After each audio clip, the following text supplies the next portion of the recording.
Jadi ini akan menjadi cabang kita yang kedua. Setelah ini kita akan buka di Sunter, habis itu langsung buka di Surabaya. Jadi nanti di bulan puasa udah insya Allah udah ada 3 atau 4 yang buka gitu. Jadi alhamdulillah nggak nyangka banget nasi kulit Maigun ini bisa diterima di masyarakat. Dan aku senengnya orang itu makan ke nasi kulit Maigun bukan karena nasi kulit Maigun itu punyanya Ivan Gunawan, tapi pertama karena harganya bersahabat, terus udah gitu rasanya insya Allah enak, terus udah gitu makanan rumahan banget. Jadi kalau customer yang datang tuh katanya kalau datang dia nggak ngebosenin dengan menu-menu yang ada gitu. Jadi makanannya tuh menunya bisa di rolling setiap hari gitu. Jadi bersyukur sih aku bisa kenal sama King Abdi sampai hari ini juga nggak berhenti mendevelop menu-menu baru gitu. Kalau kemarin di Jakarta Barat belum ada udang balado, sekarang kita di sini ini kita ada udang balado gitu. Jadi ya insya Allah keluar terus menu-menu yang baru. Jadi customer yang datang juga mereka juga kayak kadang kan kalau orang makan kan lagi pengen makan udang, pengen lagi makan daging, lagi pengen makan apa gitu kan. Jadi ya kita berusaha untuk adain menu-menu rumahan yang memang cocok untuk mulut orang Indonesia gitu. Karena kalau menurut aku pernah gagal di dunia kuliner tuh pas saat Covid ya. Pas saat Covid tuh aku pernah punya coffee shop, punya restoran cepat saji juga gitu. Nah jadi kan pas mau buka nasi kulit ini memang belajar dari kesalahan yang kemarin gitu. Apa sih yang menjadi kesalahan, apa sih yang menjadi kekurangan kita gitu. Tapi ya insya Allah nasi kulit ini benar-benar bisa diterima, punya manajemen yang bagus sehingga kemitraan juga sudah dibuka gitu kan. Kemarin sih sempat pas lagi umroh memang salah satu doa aku tuh ya semoga nasi kulit Maigun benar-benar bisa diterima sama masyarakat. Sini aja depan Beb, sini. Ntar gue jelek lagi. Udah jelek makin jelek. Mau di mana kamu? Sini? Oke, ayo aku tungguin. Iya nggak apa-apa. Besok jangan telat ya.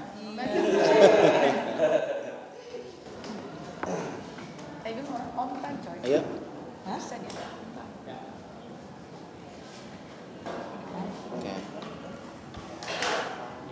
Oke, aku ulang buat kamu ya. Ya. Oke. Ya pemirsa, hari ini aku sedang ada di Nasi Kulit Maigun cabang kedua yang ada di daerah. Ulang lagi. Ulang nggak? Ini nggak digerak tadi. Ulang. Udah? Dah? Oke. Ya pemirsa, sekarang saya sedang ada di Nasi Kulit Maigun. Ini di cabang Pondok Bambu, wilayah Jakarta Timur. Jadi ini merupakan cabang saya yang kedua. Insya Allah bakal ada cabang ketiga, keempat, kelima, dan keenam. Nah kenapa buatnya di daerah Pondok Bambu ini? Karena memang dari sini, orang-orang sini nih konon katanya suka banget sama yang namanya kuliner gitu. Jadi kita buka di sini dan sebenarnya konsep dari Nasi Kulit Maigun tuh aku nggak kepengen ada di ruko. Jadi aku tuh pengen di tanah yang ada wilayah parkirnya itu besar gitu. Jadi makanya nyari tempatnya itu susah-susah gampang gitu. Jadi akhirnya nemu deh di Jakarta Timur, dapatnya ada di sini. Nah, salah satu wishlist doa aku tuh kemarin salah satunya adalah berharap bahwa Nasi Kulit Maigun ini bisa sukses, bukan karena balik lagi bukan karena akunya, bukan karena siapa aku, tapi memang karena masakannya enak. Dan Nasi Kulit Maigun ini kita tutup sampai jam 12 malam. Terus udah gitu kalau Sabtu Minggu kita tutup sampai jam 2 pagi. Jadi buat teman-teman yang suka pulang malam atau suka lapar malam ya kan, nggak bakal ketakutan untuk nggak bisa cobain Nasi Kulit Maigun gitu.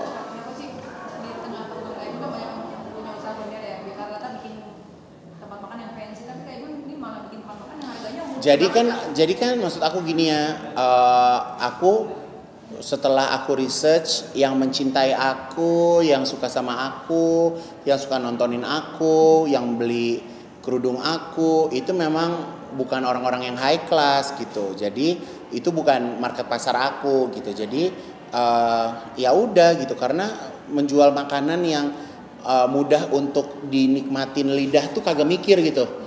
Kayak gimana ya lidah kita tuh jadi nggak ngasih PR lidah buat mikir gitu kan, terus nggak ngasih PR juga buat dompet buat bayar gitu. Jadi kita udah tahu tuh deh, kalau lagi mepet duitnya 15.000, 16.000, 17.000, udah beli aja paket yang ini.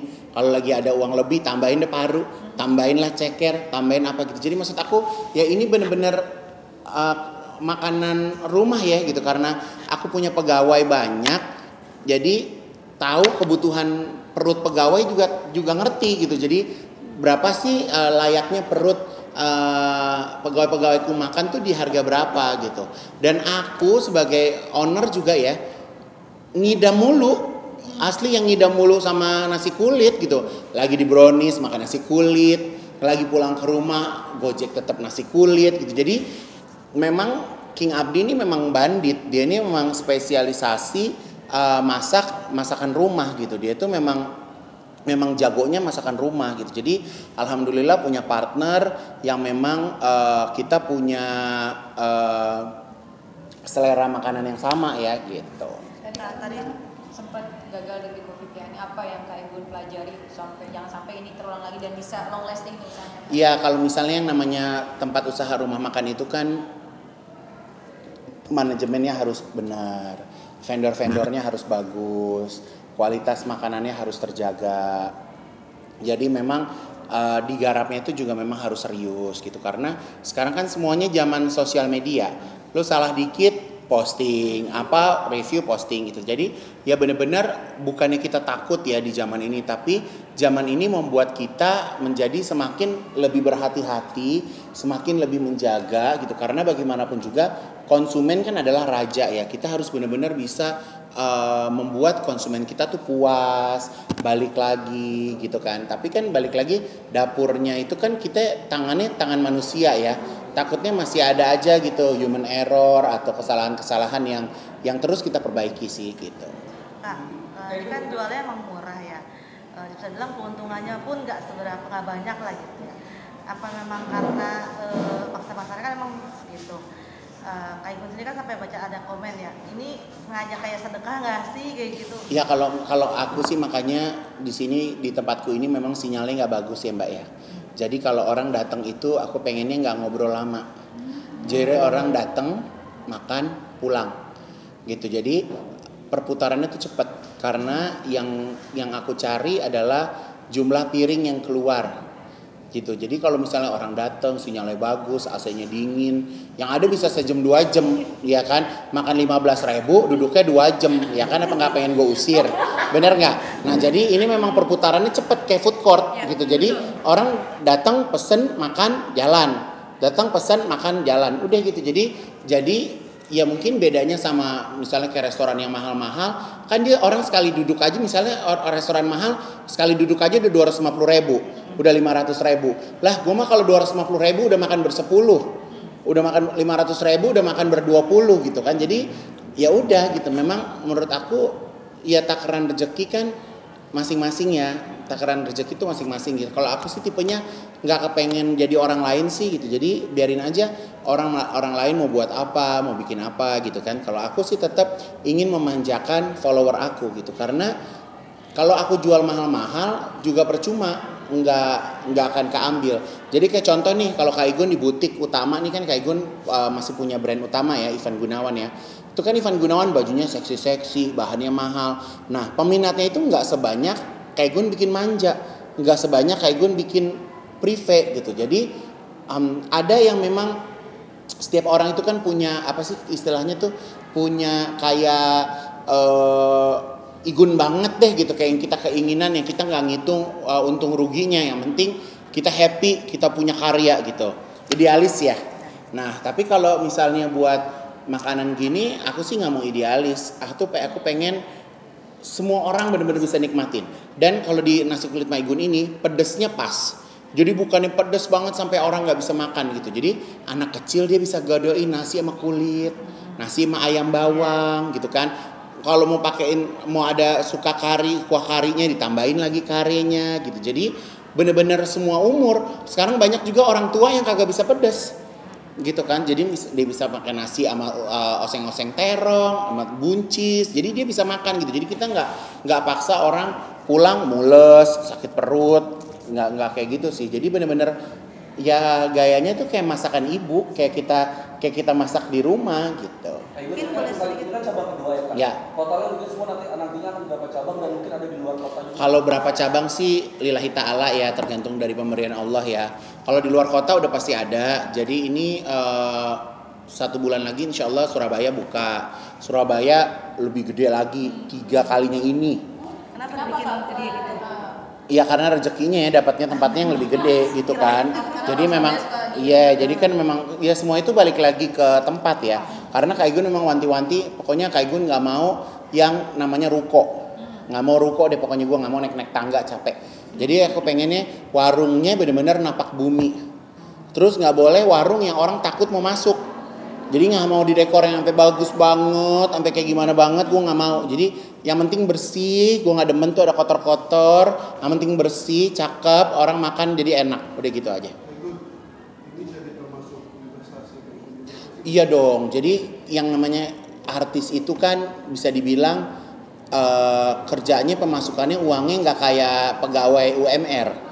Iya kan, pegawai yang setiap bulan, setiap tanggal berapa uangnya masuk gitu kan. Jadi gimana caranya bahwa kita punya penghasilannya diputar lagi ya kan. Jadi putaran penghasilan itu ya tergantung dari penghasilan kita gitu. Karena kayak gini kan nggak ada investor, nggak ada apa segala macam gitu. Jadi ya semuanya jalanin sendiri dengan modal yang ada gitu. Jadi ya harus sesuai aja gitu. Jangan bikin heboh-heboh, besok-besoknya nggak bisa ngapa-ngapain kan juga nggak mau ya gitu. Tapi kayak itu sendiri ini rencanain nggak sih untuk menabung untuk masa tua? Aku sih kayaknya nggak bakal tua ya Mas ya. Jadi aku sih kayak nggak akan tua Mas. Aku akan berhenti di usia sekarang ya. Jadi begini-begini terus. Ya sebenarnya setiap orang pasti punya planning jangka panjang. Ya, apa yang terjadi saya kan di fashion aja udah 20 tahun. Di entertainment mungkin udah 25 tahun. Apa yang terjadi di 25 tahun yang lalu sampai hari ini kan pasti berbeda. Kalau kita nggak suka nabung, kita nggak berinvestasi, kita nggak menyimpan, kita nggak upgrade skill, ya kita nggak akan berubah. Rezekinya di situ-situ aja gitu kan. Gitu. Jadi ya yang namanya hidup pastinya pengennya ada peningkatan lah. Gitu. Tapi cukup nggak sih kayak tabungan-tabungan yang sudah kayak 25 tahun yang lalu? Ya cukup lah, alhamdulillah. Kamu masuk kartu keluarga gue loh. Hidup itu cukup atau enggak tergantung kita. Ya kan, kalau kita mau hidup kita cukup ya kita cukup-cukupin. Kalau kita lagi nggak cukup ya kita harus kerja lebih giat lagi gitu kan. Jadi kalau aku sih hidupnya seperti itu. Jadi hidup aku tuh nggak mau mengada-ngada yang nggak ada diada-adain gitu kan. Jadi ya sesuai dengan kapasitasnya aja. Mau beli apa kalau uangnya ada ya beli. Kalau uangnya nggak ada ya jangan beli gitu. Ya. Berarti kan banyak orang-orang yang berharap di pundak kakak ya. Ya. Apakah tanggung jawabnya besar nih kak? Ya kalau tanggung jawab besar sebenarnya kan ini bukan tanggung jawab aku sendiri ya, tapi ini tanggung jawab bersama gitu bahwa ya aku juga kasih tahu sama pegawai-pegawaiku kalau kita giat, kita mempertahankan kualitas, pastinya juga rezeki kita juga akan bagus, rezeki kita juga akan baik gitu. Sedikit soal Ya. soal umroh boleh kak kemarin? Boleh. Ya jadi kemarin aku umroh 9 hari. Ini tumben-tumbenan aku umroh bisa 9 hari. Biasanya tuh yang udah-udah aku umroh cuma 3 hari. Jadi gak pernah ke Madinah. Jadi habis umroh biasanya aku langsung pulang. Tapi kemarin tuh aku bener-bener nikmatin bisa 9 hari Mekah sama Madinah. Sempat ke Al-Ula juga 1 hari. Ya bener-bener menikmati karena Kak Igun gak pakai travel yang umum. Jadi pakai private travel yang nggak terlalu banyak rangkaian acara. Jadi banyak waktunya ya di masjid gitu kan. Jadi benar-benar me time aja gitu. Jadi nggak, alhamdulillah nggak ada belanja, nggak ada ke mall gitu kan. Jadi ya udah bener-bener umroh kali ini memang fokus ibadah gitu. Spesial karena banyak bareng sama pegawai-pegawai juga. Iya, jadi aku sama pegawai aku, sama supir aku, sama queen aku, sama teman-teman yayasan. Kita kemarin pergi ber-14. Enak, nggak ribet sama sekali. Aku juga membebaskan mereka. Mereka mau ke masjid boleh, mau tidur boleh, mau makan boleh, mau ke mall boleh, mau ngapain boleh. Aku nggak ada yang kayak, oh jam segini di sini, jam segini di sini, nggak ada. Aku nggak ada kasih schedule gitu. Jadi aku benar-benar ngebebasin gitu kan. Jadi puas-puasin deh yang mau itikaf di masjid, yang mau berangkat subuh gitu kan. Jadi kita nggak ada tuh yang kayak tunggu-tungguan, ayo di lobi ya kita ke masjid, nggak ada. Jadi siap-siap mandi jalan. Kalau nggak mau jalan ya terserah gitu. Jadi benar-benar senikmat-nikmatnya. Mungkin yang agak sedih ya karena kemarin tuh waktu di Madinah tuh aku nggak sempat ke Raudo karena di Raudo itu lagi direnovasi. Jadi kita nunggu jadwal dari jadi ke Raudo itu sekarang kayak online gitu pakai aplikasi. Jadi rombongan aku kita kemarin nggak sempet sih, tapi ya insya Allah ntar kalau kita umroh lagi bisa berangkat lagi. Gitu. 9 hari kan berarti lumayan lama Ya. Mungkin dari 9 hari itu ada nggak sih Kak Igun suka duka yang Kak Igun rasakan atau perubahan-perubahan yang Kak Igun rasakan? Kalau perubahan nggak ada sih, biasa-biasa aja gitu karena ya namanya beribadah itu kan bukan menjadi sosok yang baru ya, tapi memperbaiki yang ada. Aku sih kemarin minta sama Allah pengen banyak sabar, pengen bisa lebih menahan kesabaran sih buat aku karena zaman sekarang kan udah zaman edan ya say gitu. Jadi nontonin sosial media aja udah bisa ngamuk-ngamuk sendiri ya, bisa kesel sendiri gitu. Jadi ya pengennya sih sabar, tenang, disayang banyak orang, usahanya bisa jalan, tetap dikasih kreatif sama Allah, dikasih kekuatan buat berkarya, buat bikin karya-karya yang baru lagi. Aku sih lebih fokus ke situ sih gitu. Jadi sempat juga mendoakan teman-teman, insyaallah yang kemarin nitip doanya didengar sama Allah gitu. Jadi aku tuh kemarin umroh tuh banyak kayak ngumpet di balik tiang di pojokan gitu, di pojokan mana gitu, karena aku tuh seneng kayak misalnya dari asar sampai isya tuh nggak balik ke hotel. Jadi di masjid aja terus tuh habis asar lanjut maghrib lanjut isya balik ke hotel baru makan gitu. Jadi ya udah ngumpet, kadang rame-rame kadang sendiri gitu. Tapi lucunya udah ngumpet juga masih aja ada orang minta foto ya, masih aja ada ya. Tapi ya udah alhamdulillah ya, namanya juga mungkin badannya sama tiang nggak ada bedanya ya. Jadi tetap kelihatan aja gitu. Tapi ya aku sih senang sih, maksudnya alhamdulillah antusias masyarakat Indonesia yang berangkat umroh juga ternyata mereka menggemari aku gitu kan, dari seluruh Indonesia gitu. Oh, yang serunya satu pagi aku tuh bosen sama makan makanan hotel. Ya kan kalau makanan Arab kan roti yang kayak gitu-gitu kan, kambing segala macam kan. Tahu-tahu ada orang minta foto. Itu orang bawa nasi uduk sama klepon. Terus aku bilang sama si teman aku si Fatur, enak kali ya nasi uduk sama klepon ya. Udah gitu udah, habis jalan-jalan mau balik ada si ibu-ibu, Kak Igun foto dong, aku jualan nasi uduk sama klepon. Iya langsung dikabulin mulutnya ya. Itu kalau orang bunting udah seneng banget itu. Jadi pagi itu kita sarapan nasi uduk, klepon, ada gorengan, bala-bala, apalagi ya. Ya Allah gue bener udah. Pokoknya rasanya tuh udah bener udah kayak rasa emak-emak jualan di Jakarta gitu, di Indonesia gitu. Jadi aku rasa sih kayaknya di Mekah Madinah sih udah kayak di Indonesia ya. Terus kita makan makanan Indonesia, ada makanan restoran makan bakso, makan ketoprak, makan somai gitu. Jadi ya udah seneng sih. Jadi kayak di Arab, di Mekah Madinah tuh udah kayak di Indonesia kedua sih menurut aku gitu.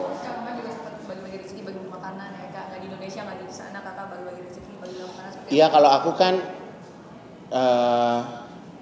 kalau kita makan kan udah punya takaran ya, segitu makan kita gitu. Tapi ternyata kalau di sana tuh kan ya banyak orang juga, ada pekerja-pekerja, ada